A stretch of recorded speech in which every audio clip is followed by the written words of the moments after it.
Ah, ini apa ini namanya? Rimba ini ya. Ini bukan sosial. Yang tak ada sosial itu di rimba, saling memakan, saling membantai.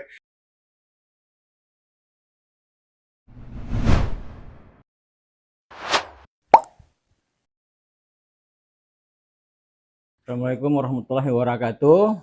Selamat siang pemirsa ruang redaksi Waspada. Jumpa lagi kita dalam bincang-bincang hari ini. Tema hari ini kita angkat tentang kebijakan Pemko Medan dalam rangka menggratiskan parkir di lokasi-lokasi parkir yang tidak menggunakan e-parking. Nah, setelah 1 bulan kebijakan itu dilaksanakan, tepatnya tanggal 2 April yang lalu, sekarang kondisinya sudah seperti apa? Itu yang akan kita bahas hari ini. Di ruang redaksi Waspada TV sudah hadir beberapa narasumber kita yang kita anggap berkompeten untuk membahas masalah ini. Yang di sebelah kanan tadi, saya mulai dari sebelah kanan saya, Koordinator Ikatan Juru Parkir Medan, Bapak Samsudin Armada. Ya. Selamat siang, Pak. Terima kasih sudah hadir. Di sebelah beliau ada Ketua Presidium Gerakan Anak Indonesia Berkualitas Sumatera Utara, Bapak Musawab. Selamat siang. Selamat siang, Pak.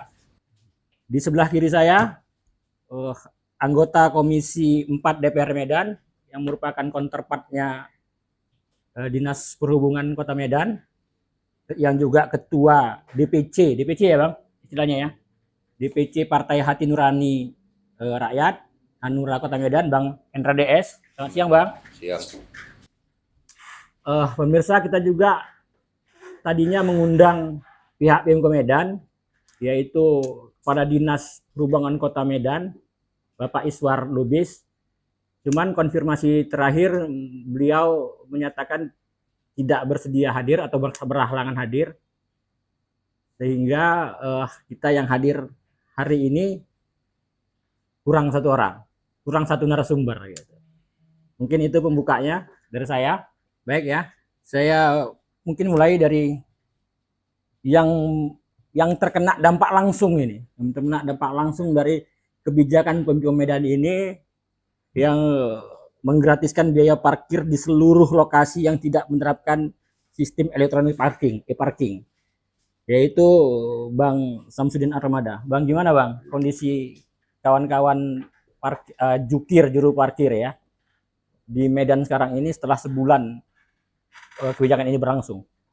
Terima kasih kepada Abang Anda Jur. Yang saya hormati Abang Anda Hendra DS, Komisi 4 DPR Medan. Adapun tanggapan saya adalah sudah 1 bulan ini kebijakan Pemko Medan ini, bagi saya kebijakan itu sah-sah saja, silakan saja. Tetapi dampak dari kebijakan itu ya,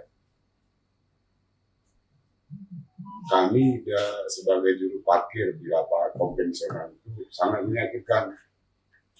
Karena dengan kebijakan ini kami di lapangan selama 1 bulan ini seperti kucing-kucingan, dikejar-kejar aparat, ditakut-takuti aparat, sehingga pencarian kami ya selama 1 bulan ini tidak ada.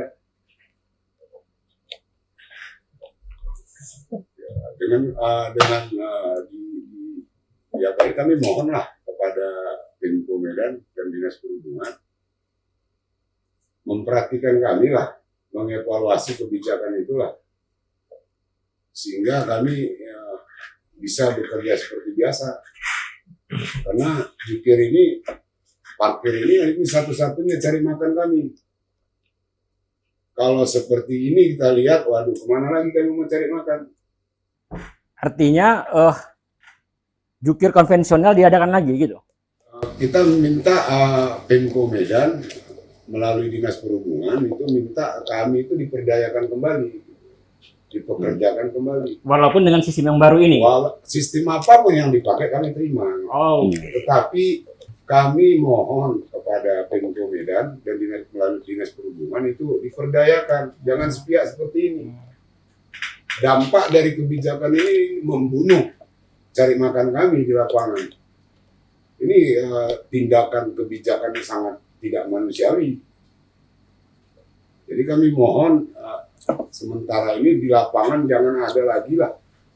Tolonglah aparat minta direm dulu lah penangkapan terhadap jukir-jukir yang ada di lapangan itu. Oke. Sementara itu dulu. Bang. Ini dari Bang Musawab. Mungkin tadi dah terdengar dari Bang Armada. Mereka terancam nih pendapatannya, kehidupannya. Artinya sebagai pengamat sosial, tentu kita dengar tadi ada dampak sosial yang terjadi dari kebijakan ini gitu. Baik, selamat siang pemirsa Waspada TV. Terima kasih Pak Harahap. Salam saya atau langsung ini kepada Bapak anggota Dewan NRDS.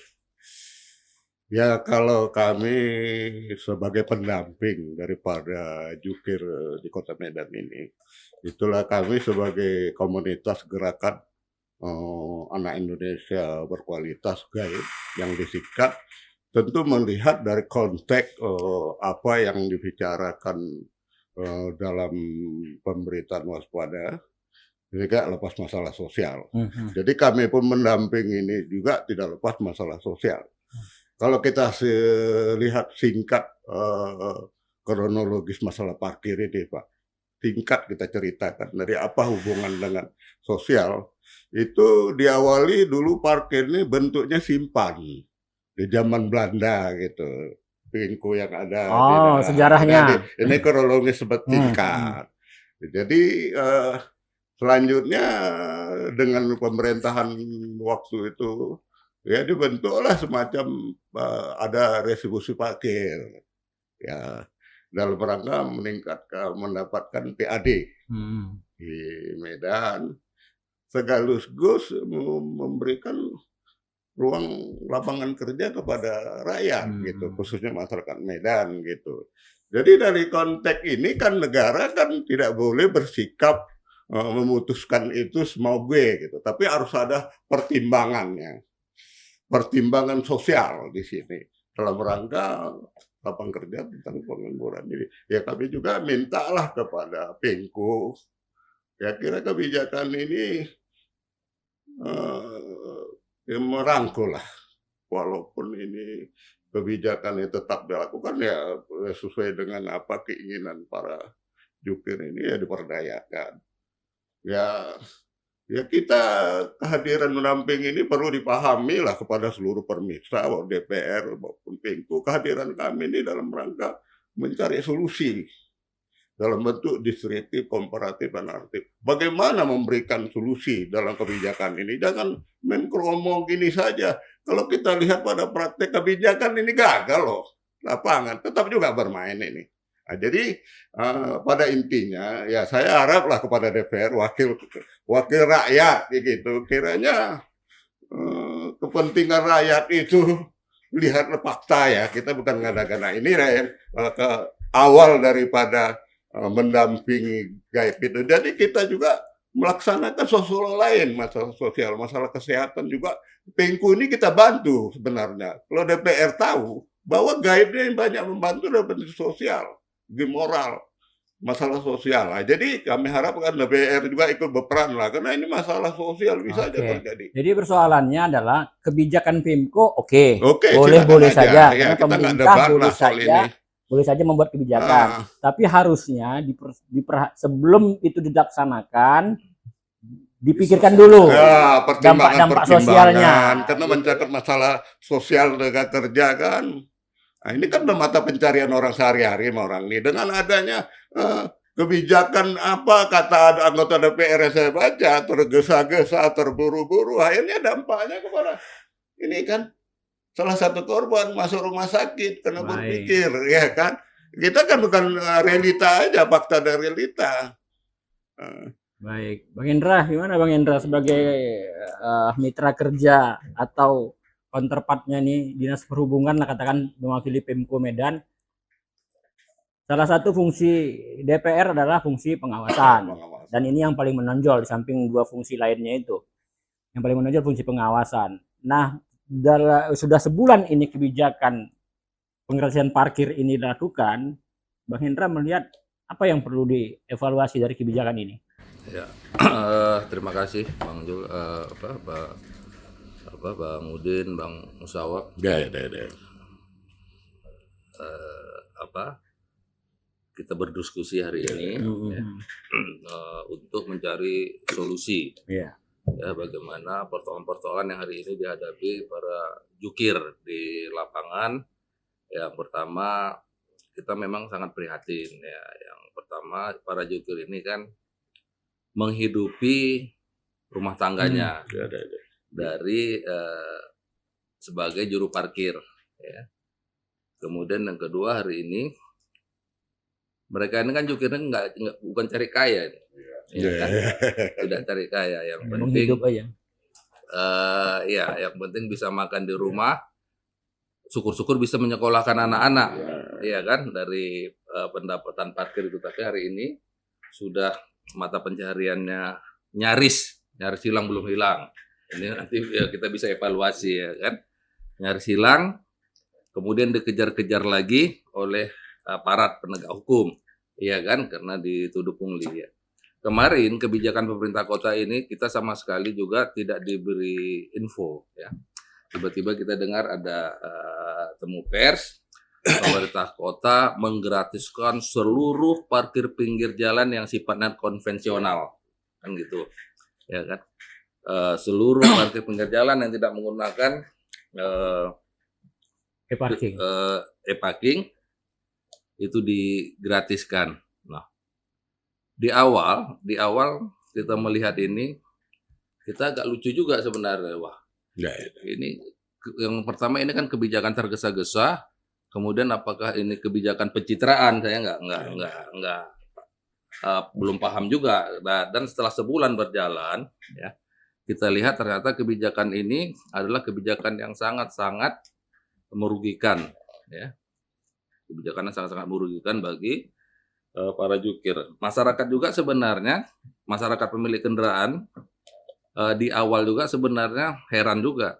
Herannya kenapa mereka dibenturkan oleh jukir. Kan ini dibenturkan ya. Dibenturkan oleh jukir. Saya pribadi terus terang, saya sebagai pemilik kendaraan, saya parkir di pinggir jalan. Kemudian ada yang jaga, ada yang mengatur parkir saya. Pasti saya beri ya uang, walaupun dia nggak minta, pasti saya kasih, iya kan? Tapi, nah ketika tidak dikasih, ada juga memang jukir yang memaksa, ada ya, kita tidak menyampaikan itu memaksa, sehingga terjadilah keributan. Padahal kalau nggak dipaksa juga sebenarnya dikasih ya, kalau dengan peristiwa sekarang ini. Tapi sudahlah, saya kemarin minta supaya kepada pemerintah kota, ketika melakukan kebijakan, ya kan disosialisasikan dulu, kemudian dilihat dampaknya. Kalaupun mau dipaksakan, harus ada pengawasan yang ketat, ya kan? Harus ada pengawasan yang ketat. Karena sampai hari ini potensi PAD dari parkir pinggir jalan itu hilang. Potensi PAD itu, padahal harusnya ada. Parkir pinggir jalan itu ada 100 lebih. Nah, petugas jukir yang konvensional tuh ada berapa? Kita belum sekitar 2.000-an katanya. Ribuan. Iya, ribuan kan. Nah, ini harusnya kan dipikirkan sebelum ini langsung digratiskan. Iya kan?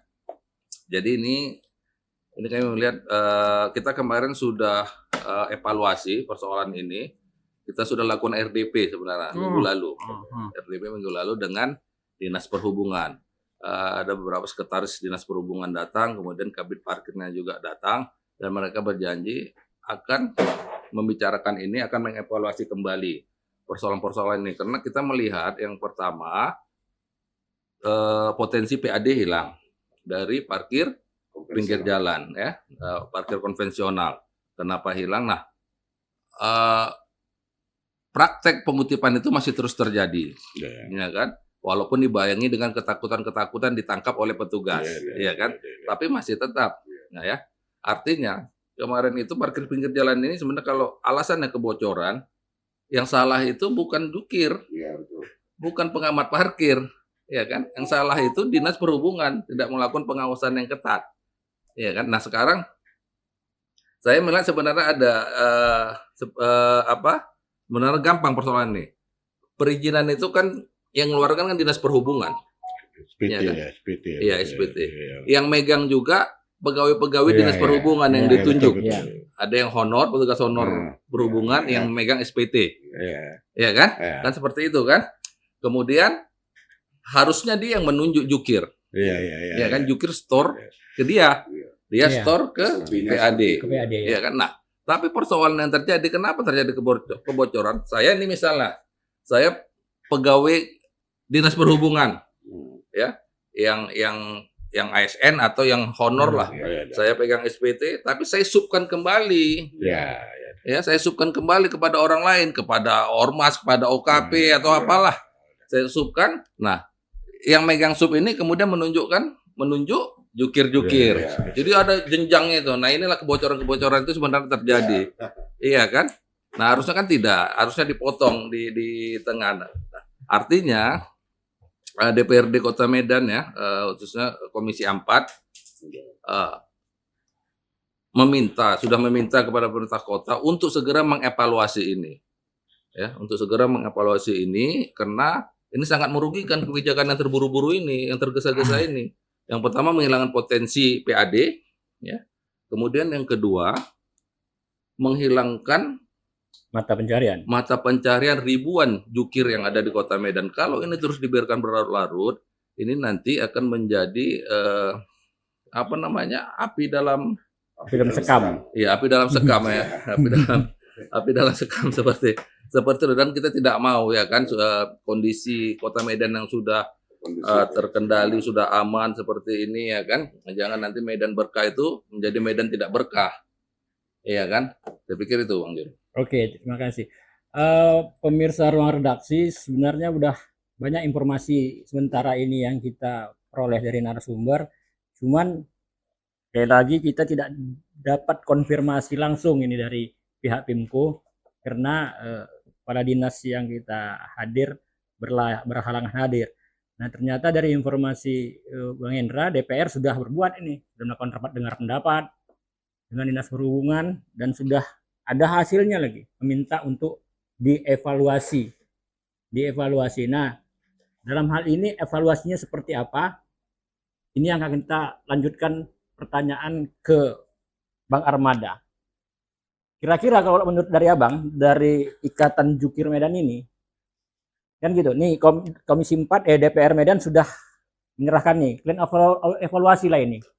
Nah, evaluasi itu apa yang Abang harapkan dilakukan? Terima kasih, Bang Hendra Lires. Evaluasi itu yang kami harapkan ya kami diperdayakan kembali. Udah itu, tolonglah aparat di lapangan, jangan lagi ada penangkapan, diremlah dulu sementara. Karena kami kan butuh makan, butuh hidup. Selama ini kami selama 1 bulan ini kucar-kacir kami cari makan. Jadi kami siap mengikuti apa aja kebijakan itu, aturan itu, dan kami tidak ada keberatan. Artinya bagi jukir apapun programnya, apapun kebijakannya, libatkan kami. Ya, Jangan hilangkan minta, mata pencarian kami. ya, kita minta disosialisasikanlah kepada kami sehingga kami tahu gitu kebijakan itu. Selama ini kan kebijakan itu tidak ada sosialisasi, tidak ada pemberitahuan. Yang hanya kami tahu di media yang viral itu kan katanya ya kan ini dinas perhubungan kami sudah undang, kami sudah beritahukan. Ternyata kami di lapangan, jukir di lapangan tidak ada sama sekali undangan. Jangan kena Abang, DPR aja pun nggak diminta dialog, nggak minta diskusi. Jadi ini ke depan itu evaluasi ini dilakukan, tolonglah itu perhatikanlah kan itu. Jangan ada lagi lah penangkapan praktek di lapangan. Oh, ke depan ini ya. Ya, ke depan Sebelum ini dievaluasi ya, seperti yang bahasa hasil Ya, dengan pendapat. dengar pendapat itu dari evaluasi itu kami mohonlah di masa evaluasi ini tolong sementara. Kalau nanti Bang Armada diundang Pemko di Supra untuk diskusi, Abang bersedia? Siap, saya paling siap dari ke depan itu. Atau Abang sudah ada melakukan upaya untuk? Saya sudah melakukan upaya, sudah mengirimkan surat ke Pemko Medan. Oh, sudah ada surat? Udah tanggal 17 itu saya berkirim surat. Belum ada gerakan ini lagi, saya sudah kirimkan surat ke Pemko. Setelah itu saya minta ke media, audensi ke seluruh media di Medan ini. Pertama media Waspada, kedua media Analisa. Waspada bagus, dia tangkapin Abang kan? Ya, saya berterima kasih kepada Waspada, media Waspada yang menanggapi berita kami, memberitakan sehingga berita itu di lapangan seimbang, kan ini ya. Tidak sepihak dari Pemko saja. Dari sosialnya Bang Musawab melihat ini kebijakannya ini, kalau Bang Hendra tadi bilang tergesa-gesa, jadi sampai DPR pun tidak diminta untuk konsultasi atau apa gitu. Kalau dari kacamata Abang atau penglihatan Abang, ini kebijakan yang apa ini? Gagah-gagahan atau tergesa-gesa atau gimana? Saya mendengar apa yang ditanggap oleh anggota DPR oleh Bung dari NTNI tadi.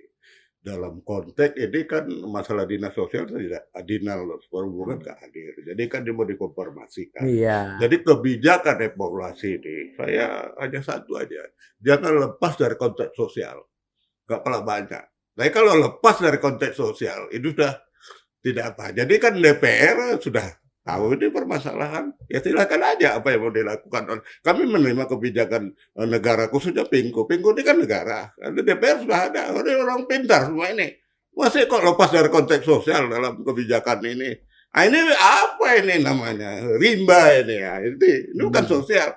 Yang tak ada sosial itu di rimba, saling memakan, saling membantai. Itu sudah sunatullah. Kenapa? Mereka dicipta untuk saling memakan dalam rangka melakukan keseimbangan. Tapi kalau manusia tidak boleh aspek sosialnya itu. Nah, inilah berhubung memang saya terima kasih lah dengan pendampingan kepada Gaib ini.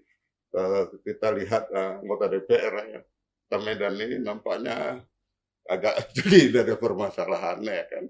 Jadi itu aja lah. Saya nggak banyak saya tidak dalam konteks debat, tapi dari sosial, kembalikan dari konteks sosial dalam evaluasi ini. Kalau enggak ini rimba, itu aja. Itu yang saya terima kasih. Kebijakan apapun harus melindungi masyarakatnya. Ya, dalam bentuk sosial. Karena itu menjadi tugas pemerintah untuk melindungi masyarakat. Ya, begitu. Gitu ya. Setuju ya Bang Indra ya? Ya, sebenarnya apapun kebijakan pemerintah Kota Medan yang berpotensi menekan PAD, itu kan kita support. Sepanjang tidak menyusahkan warganya. Iya kan? Sepanjang tidak menyusahkan warganya. Nah, ini hari ini kan ada keinginan pemerintah Kota Medan untuk meng-parkingkan seluruh parkir pinggir jalan yang ada di Kota Medan. Jadi parkir konvensional itu nanti rencananya itu kan mau di-parkingkan, ya kan? Tapi jangan dilakukan secara tergesa-gesa, ya kan, disosialisasikan dulu.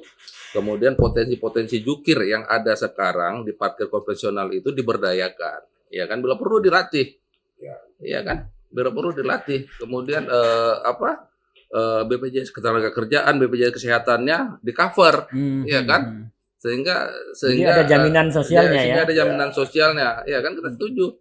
Nanti, nah sekarang dengan alasan kebocoran PAD dari sektor parkir ini kan kadang-kadang kan alasan yang dicari-cari dan itu yang kemarin mau kita minta dievaluasi dalam RDP kemarin.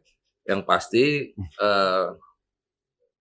kita di Komisi 4 itu ya pastilah kalau ada kebijakan yang salah dari pemerintah kota itu pasti akan kita minta segera dievaluasi, ya kan? Kemudian kalau ada peraturan-peraturan daerah yang sifatnya menyengsarakan atau merugikan warga, ya itu kita akan segera revisi, kita akan segera minta revisi seperti itu. Tapi Bang Hendra, ini karena Pak Kepala Dinas nggak hadir, saya kutip lah pernyataan beliau di media. Memang Pak Kadis juga mengakui bahwa kebijakan ini sedikit ekstrim katanya. Tapi langkah ini untuk meluruskan hal yang menyimpang dan agar efisien seperti yang Bang Hendra bilang tadi itu kan. Target PAD nggak pernah tercapai. Target PAD nggak pernah tercapai dengan adanya dengan konvensional selama ini gitu. Nah, dengan diharapkan dengan e-parking ini PAD itu akan meningkat. Gimana tuh Bang Hendra? Iya, kita tadi kan kita kan sudah melihat 1 bulan ini pelaksanaan yang Iya. diterapkan, kebijakan yang diterapkan oleh pemerintah kota. Nah, ternyata lebih banyak mudaratnya saya lihat daripada manfaatnya. Mudarat itulah. Iya kan, artinya Nah, hampir itulah. ribuan jukir yang resah, ya kan? Iya. Artinya janganlah karena kita punya kekuasaan, kemudian kita pakai kacamata kuda, ya kan? Tidak melihat kiri kanan apa yang dialami masyarakat, iya kan? Nah, saya pikir ya, mari kita duduk sama-sama kita evaluasi. Yang pasti kita di DPRD Kota Medan sangat-sangat mendukung ya pembangunan Kota Medan, peningkatan PAD, tapi di satu sisi PAD meningkat, kesejahteraan masyarakat juga harus meningkat. Ya kan, jangan ada yang terjolimi. Hari ini kan jukir kan merasa terjolimi. Nah, kita harus lihat ya kan apa yang menyebabkan mereka terjolimi. Ya, itu harus kita evaluasi. Ya kan, pemerintah kota harus membuka diri. Ya kan, saya pikir itu. Kalau Bang Armada, kalau selama ini keluhan dari masyarakat tentang jukir kan ada juga kan, dan setuju harus diperbaiki kan, setuju harus diperbaiki. Cuman mungkin jangan se ekstrim yang disebutkan Pak Iswar ini kan, setuju Bang itu? Kalau jukir ditata. Saya tidak setuju pernyataan sikap Kepala Kadis Perhubungan itu menyatakan kebijakan ini memang sedikit ekstrim. Nah, ini udah tahu ekstrim kenapa dilakukan gitu. Ini kan merugikan, membunuh jukir-jukir yang ada di Medan. Mereka cari makan. Mereka bukan cari kaya di sini. Cari makan dengan kebijakan yang ekstrim ini. Sudah tahu ini bahaya tapi dilakukan.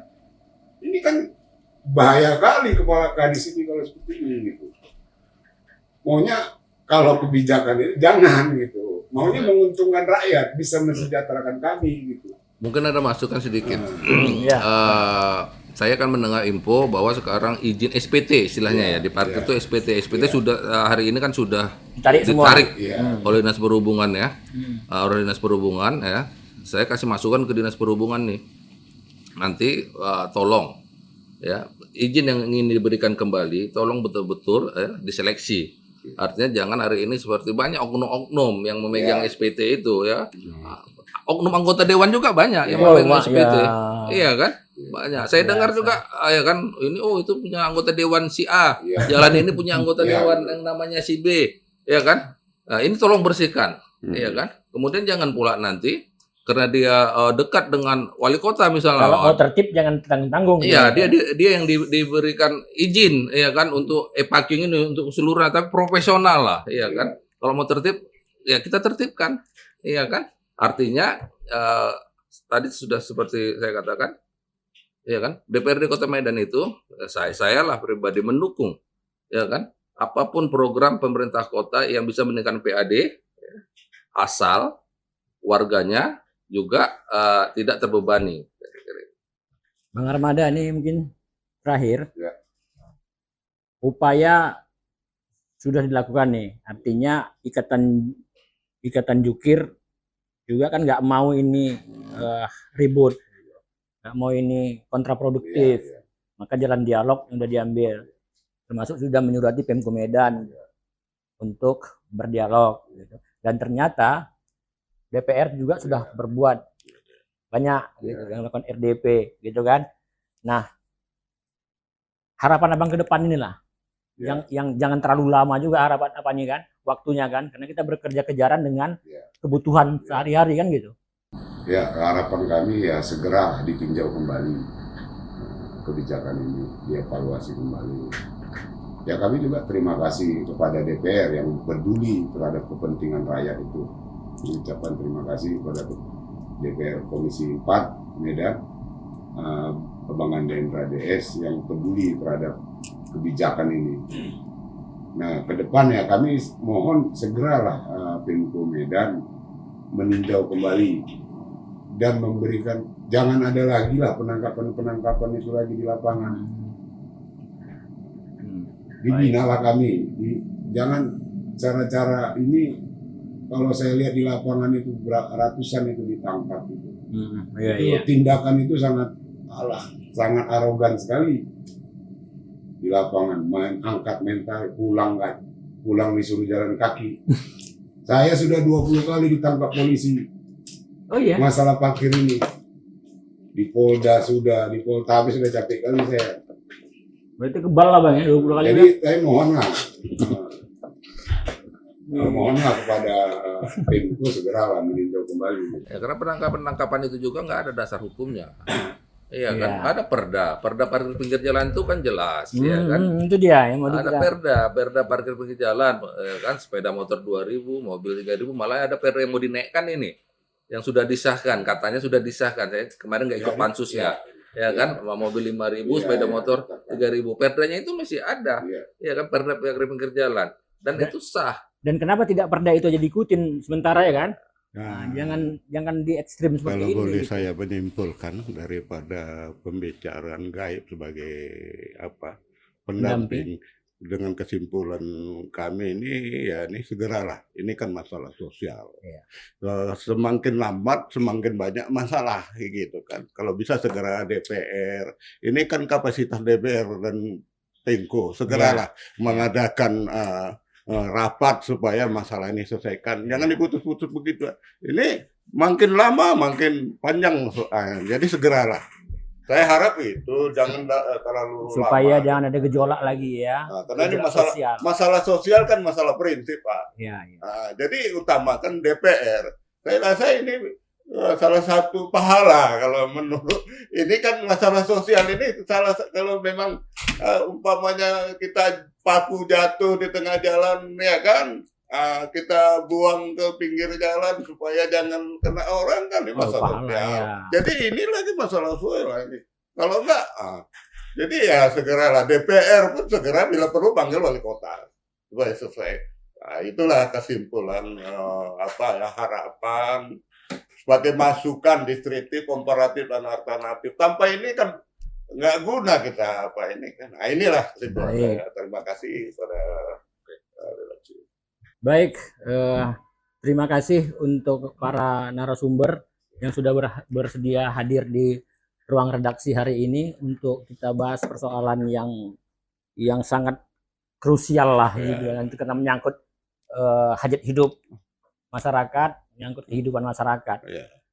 Kita tidak bermaksud untuk menyerang satu pihak atau mengangkat pihak lain, tidak. Diskusi ini supaya betul-betul mencari jalan keluar, diskusi jalan keluar bagi satu program atau satu kebijakan yang dilakukan oleh pemerintah kota.